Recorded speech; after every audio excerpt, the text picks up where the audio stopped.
At the end of the 19th century, in Fontana Liri an establishment for the production of explosives was built due to the will of the Ministry of War, in order to assign it to the armed forces. This factory, only initially called Polverificio, and now known as Propellant Military Establishment, was built on the flat part of the town, which is crossed by the Liri River, thanks to which its powerhouse succeeds in producing energy that is necessary to the functioning of its machinery. It was built on 64 hectares of land and, through time, it has been the main location chosen for studies, experiments and ballistic testing. Its production regarded gunpowders without smoke for conventional weapons, rockets, missiles and explosive charges. On the inside, there was a shooting range too. During World War II, it covered an important role. Numerous explosives were produced in order to help the Italian army.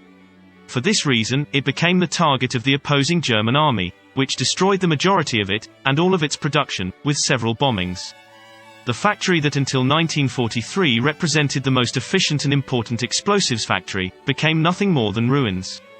After World War II, it was rebuilt and it eventually found a newly found splendor. New machinery, more efficient than the previous one, was added and the powerhouse was rebuilt. In its history, there have been several explosions inside the structure itself that provoked various victims. In 1979 the Ministry of Defense conferred the new name of Propellant Military Establishment.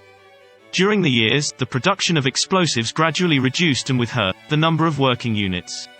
If in 1990 there were about 700 workers, today only 100 are left, weakening the economy of the town and the adjacent areas.